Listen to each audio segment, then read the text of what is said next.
della preghiera che viene dal bosco. Nós vamos tratar aqui do tempo do advento.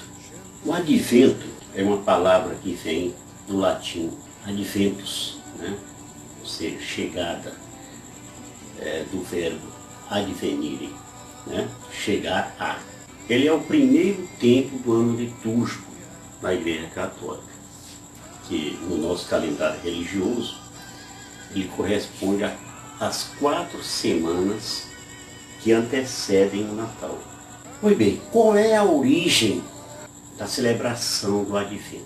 A primeira referência do tempo do Advento, ela é encontrada na Península Ibérica, quando lá nos anos 380 depois de Cristo, o Sínodo de Saragoça prescreveu a preparação de 3 semanas para a Epifania. Ou seja, a Epifania é a manifestação de Deus. Então, essa data em que antigamente também se celebrava o Natal. Então, na Gália, que essa Gália atualmente é a França, o bispo de Tours, chamado Perpétuo, ele instituiu 6 semanas de preparação para o Natal. E em Roma, o sacramentário Gelasiano cita o Advento no fim já do século IV. Há, porém, relatos de que o Advento ele começou a ser observado entre os séculos IV e VII, né? Em vários lugares do mundo. Era tido assim como uma preparação para a festa do Natal. Então, no final do século IV, nessa Gália, né, e na Península Ibérica também, que a Península Ibérica atualmente é Portugal e Espanha, certo? Ela tinha um caráter ascético, ou seja, com jejum, a abstinência por 6 semanas, né, como na Quaresma, que é assim a Quaresma de São Martinho. Tá bem?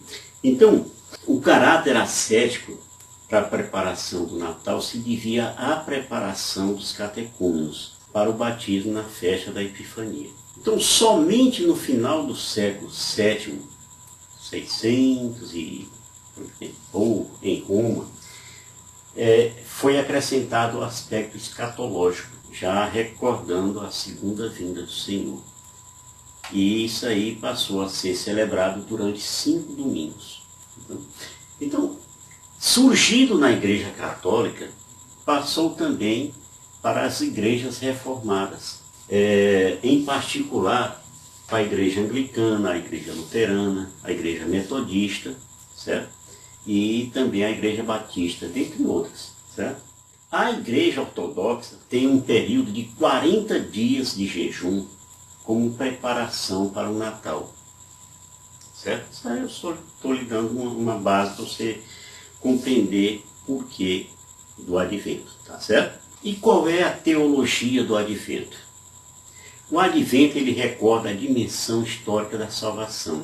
Ele evidencia a dimensão escatológica do mistério cristão e nos insere no caráter missionário da vinda de Cristo. Então, ao serem aprofundados os textos litúrgicos desse tempo, constata-se na história da humanidade o mistério da vinda do Senhor Jesus, que de fato se encarna e se torna presença salvífica na história, confirmando então a promessa e a aliança feita ao povo de Israel.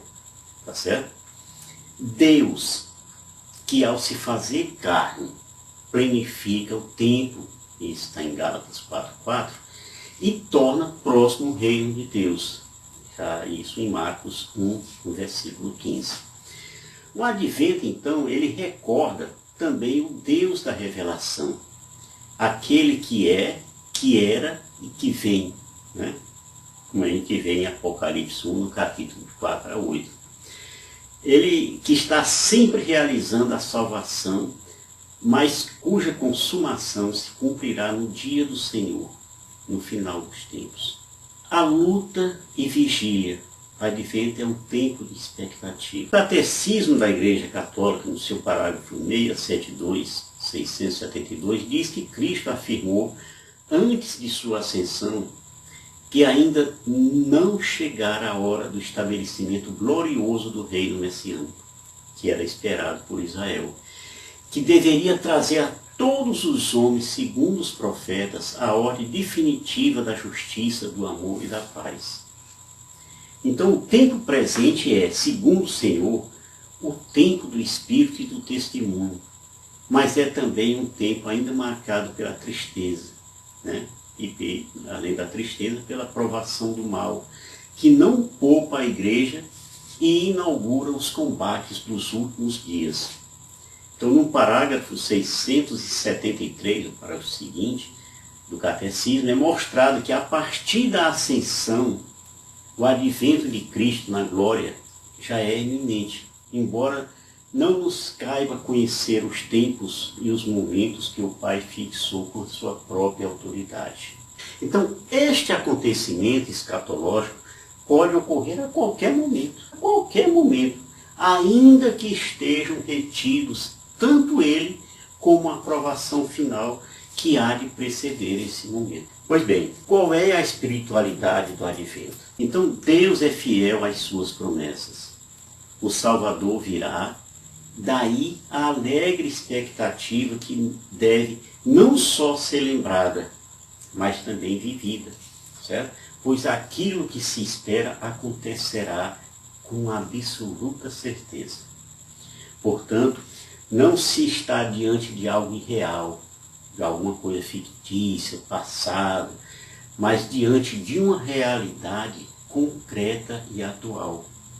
Então a esperança da igreja é a mesma de Israel, já realizada em Cristo, mas que só se consumará na parousia, ou seja, a volta do Senhor Jesus. Por isso, o grito da igreja, que é a esposa de Cristo, característico nesse tempo, é Maranatá. Essa palavrinha quer dizer, vem, Senhor Jesus. Então, o advento também é um tempo propício à conversão. Então, sem o nosso retorno de todo o ser a nosso Senhor Jesus Cristo, não há como viver a alegria e a esperança na expectativa da sua vinda. Então, é preciso que preparemos o caminho do Senhor. A mesma coisa como citou Isaías, né, no capítulo 40, nos versículos de 3 a 5. Então, nas nossas próprias vidas, é preciso que preparemos o caminho do Senhor, lutando incessantemente contra o pecado, através de uma maior disposição para a oração e mergulho na palavra. Vamos passar para outro tópico. Quais são os personagens lembrados no advento? Um deles, Isaías, uma figura de espera pela salvação. Isaías, um profeta que durante os tempos difíceis do exílio do povo eleito, levava a consolação e a esperança. Então, na segunda parte do seu livro, esse livro de Isaías tem 3 partes, na segunda parte, que vai do capítulo 40 até o 55, que é o livro da consolação, anuncia a libertação. Fala ali de um povo, de um novo e glorioso êxodo e a criação de uma nova Jerusalém. E isso reanimava, assim, os exilados. Então, as principais passagens desse livro da consolação são proclamadas no tempo do advento, num anúncio assim perene de esperança para os homens de todos os tempos. Então, o capítulo 7 de Isaías também já anuncia a vinda do Senhor. Tá? Depois você lê o capítulo 7 de Isaías, você vai ver isso. Outro personagem é João Batista, uma figura de preparação. Então, o último profeta do Antigo Testamento, embora tenha sido citado só no Novo Testamento, mas ele é o último profeta do Antigo Testamento, e segundo Jesus, o maior entre os nascidos de mulher. Então, o mensageiro que veio diante dele para lhe preparar o caminho, anunciando a sua vinda, né? Como está escrito em Lucas, no capítulo 7, versículo 26 a 28, pregando a conversão aos povos, pelo conhecimento da salvação e perdão dos pecados. Tá? Lucas 1,76. A figura de João Batista, ao ser o precursor do Senhor, apontando como presença já estabelecida no meio do povo, encarna o espírito do advento. Por isso é que João Batista ocupa grande espaço na liturgia do advento, especialmente no segundo e no terceiro domingo. Um outro personagem é São José Operário. Então, nas leituras do advento, José, esposo de Maria, ele se destaca como um homem justo e humilde, aquele que aceitou a missão de ser o pai adotivo de Jesus, né? Então, José, sendo da descendência de Davi e pai legal de Jesus, tem um lugar muito especial na encarnação, permitindo que se cumpra em Jesus o título messiânico de filho de Davi. José é justo por causa de sua fé e comunhão com Deus. Tá certo? Outro personagem, Nossa Senhora, Maria, a obediência da fé. Então o Catecismo, parágrafo 148, diz que Maria realiza de maneira perfeita a obediência da fé. Então, na fé, Maria acolheu o anúncio e a promessa trazida pelo anjo Gabriel, pois a palavra mesmo diz: eis aqui a serva do Senhor, faça-se em mim segundo a tua palavra. Certo? Lucas 1, versículo 38. Então, quando da visita de Maria, Isabel a saudou. E como é que disse Isabel? Bem-aventurada és tu que creste, pois se hão de cumprir as coisas que da parte do Senhor te foram ditas. Lucas 1,45. É em virtude dessa fé que todas as gerações proclamarão Nossa Senhora bem-aventurada. Queira ou não queira alguns, Nossa Senhora bem-aventurada. Pronto. Diz o Catecismo, no parágrafo 149, que durante toda a sua vida e até a última provação, quando Jesus, o seu querido filho, morreu na cruz, a sua fé não vacilou. Então Maria não deixou de crer no cumprimento da palavra de Deus. Por isso a Igreja venera em Maria a realização mais pura da fé. Como é que se celebra o Advento? Né? Então o Advento ele é celebrado com sobriedade, né? Ou seja, com jeito, com capricho, certo? Sem assodamento, numa discreta alegria.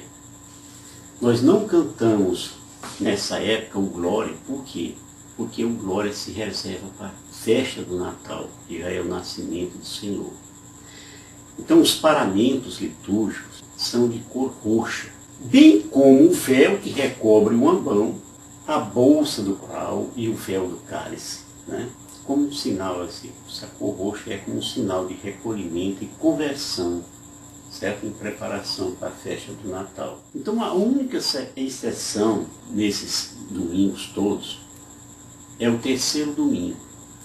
Esse terceiro domingo ele é chamado de Domingo Gaudete, ou Domingo da Alegria. Então a cor desse terceiro domingo é rósea, né? Em substituição ao roxo. Por quê? Para revelar a alegria da vinda do Salvador, que está já bem próximo. Também os altares, vejam só, os altares são ornados com rosas cor-de-rosa nesse domingo gaudete. Sobre esses paramentos, vamos entender um pouquinho mais. Eu quero lhe ensinar isso, tá? O que é um paramento? Por exemplo, a casula. A casula é uma antiga vestimenta romana, chamada de birros, né? Que é uma espécie de manto, assim, tipo poncho, usado pelos mexicanos, a gente lembra muito disso, né? Que os homens vestiam nas suas, sobre as suas túnicas, certo? Aí tem também a estola, ou dalmática, né? O que é isso? É uma espécie de túnica, certo? Usada pelos dálmatas e adotada pelos romanos. E ela é composta de uma longa peça de pano com uma abertura circular no centro, que é por onde a pessoa introduz o pescoço. Né? Para quê? Para cada metade da peça cubra tanto a frente como as costas da pessoa. Certo? E aí desce até os calcanhares. Essa estola ela é usada muito pelos diáconos. Certo? Um outro paramento é o pluvial. O pluvial ele é usado pelos sacerdotes nas procissões e outras ações sacras. Certo? Todas essas coisas eu vou mostrar aí, vou botar a foto aí no vídeo. Outra é o símbolo. E que é o símbolo? É um cordão de mais ou menos 4 metros, com 2 pompons nas pontas. Né? Ele segue a cor do templo. Seja o roxo, o rosa, o branco, certo? Podendo ser branco, roxo, rosa, preto, vermelho, verde, de cor festiva, dourado, certo? Então, o Domingo Gaudete, vamos falar aqui sobre ele.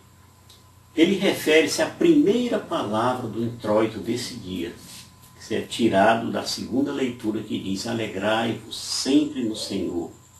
Repito, alegrai-vos, pois o Senhor está perto. Essa passagem foi tirada de Filipenses, no capítulo 4, no versículo 4.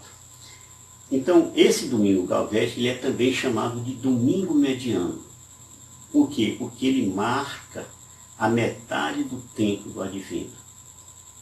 Tendo analogia assim com o 4º domingo do tempo da Quaresma, certo?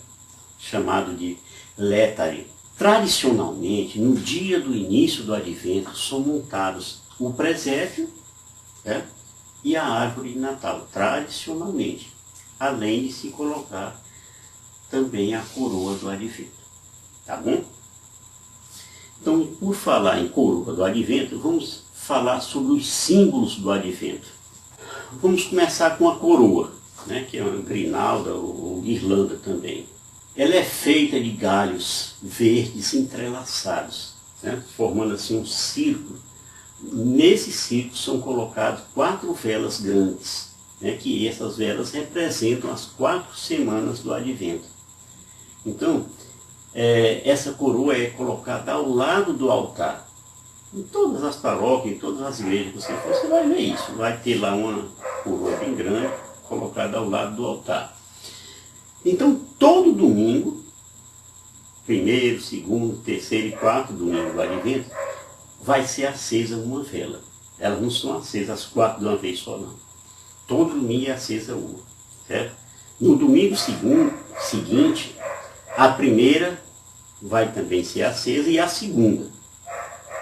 No terceiro, vai ter acesa a primeira, a segunda e a terceira. E assim até a 4ª, tá? A luz nascente indica a proximidade do Natal, certo? Quando Cristo, a luz do mundo, brilhará para a humanidade, no dia do Natal. Então essa coroa, ela representa a nossa fé e a nossa alegria pelo Deus que vem, tá? A forma circular é sinal do amor do Pai, que é eterno.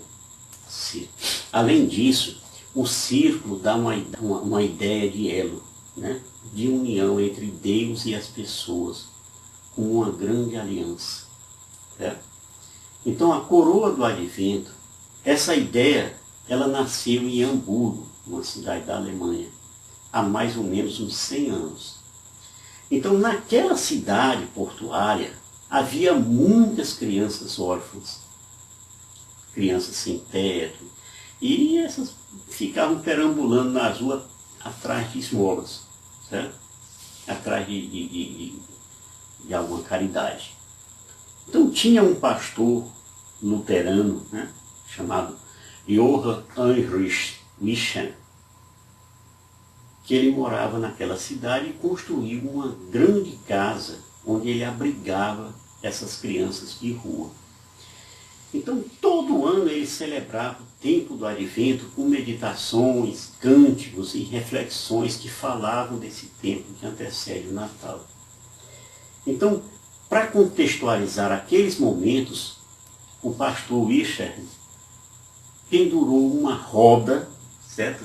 Uma roda velha de carroça, aquelas carroças que usavam no campo, bem no teto da casa, dessa mesma casa, certo? Então, no primeiro domingo do Advento, ele acendeu a primeira grande vela nessa roda, né, chamada coroa, né, que nós chamamos de coroa.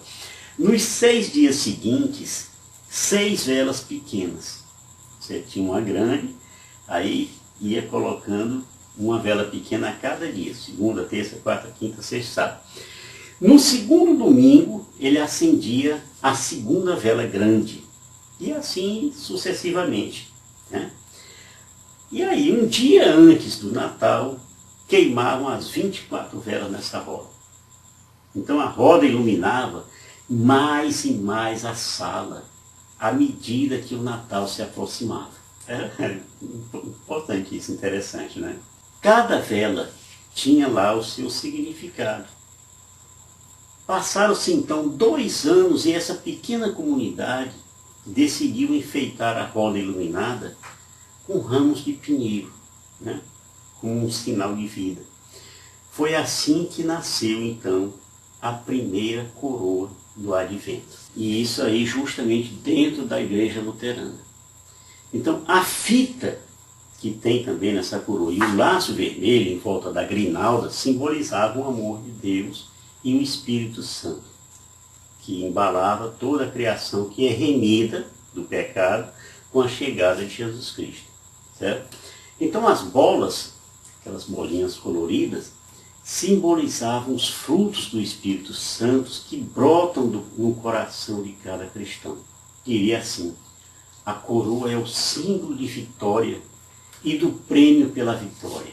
Lembremos a coroa de louros, né? A coroa de ramos de oliveira. A coroa de louro é aquela que davam aos campeões, né? Naquelas competições romanas, né? Você que ganhava, botava uma coroa na cabeça, né? E com essas coroas eram coroados esses vitoriosos, né? Então o verde representa esperança, tá bom? Então vamos falar aqui agora das velas. No primeiro domingo a vela é roxa. Por quê? Porque ela lembra o perdão concedido a Adão e Eva, tá? No segundo domingo a vela é roxa ou verde. O que é que significa? A fé de Abraão, a quem foi anunciada a terra prometida, né? Abraão saiu da terra dele lá, só Deus disse: vai lá que eu vou dar. Ele não sabia de nada, não sabia nem onde era. Também lembra João Batista o nosso desejo de conversão, certo? Além do Abraão. No terceiro domingo a cor é rosa. Eu já falei sobre isso, que é o domingo Gaudete, né? Certo? Lembra a alegria de Davi ao receber de Deus a promessa da aliança eterna, tá? E no quarto domingo, que é o último, certo? É roxo de novo ou branca. Por quê? Recorda os profetas que anunciaram a chegada do Salvador, tá? Então, o roxo, ele simboliza a conversão e o rosa, a alegria e expectativa do encontro com Cristo em meio à conversão. Tá bom? Então, no início, nós vemos a coroa sem luz, sem brilho, está lá. Recorda-nos o quê? A experiência da escuridão e do pecado. À medida que se vai aproximando o Natal, vamos acendendo uma a uma as velas, representando assim a chegada no nosso meio do Senhor Jesus como luz do mundo, né? E que vai dissipando essa escuridão, trazendo aos nossos corações a reconciliação tão esperada. O mais adequado é que todas as velas da coroa do Advento fossem roxas, né? Com exceção de uma que pode ser rosa, que é o que já falamos, domingo Gaudete, domingo da alegria. Então nós temos diferentes tradições com outro significado dessas velas, né? Nós já falamos aqui do nosso e vamos ver em outros lugares. A primeira vela, a roxa, é a vela do profeta. A segunda vela é a vela de Belém. A terceira vela é a vela dos pastores. E a quarta vela é a vela dos anjos. Tá certo? É isso aí, minha gente.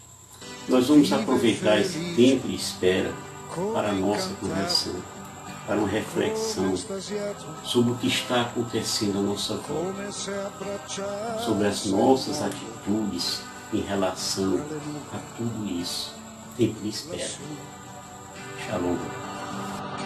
Io ti ricordo arcobaleno acceso in cielo e nell'aria sento udire la tua voce fin da qua giù, l'ora fatale della preghiera che vien dal bosco, io la conosco, scende dal cielo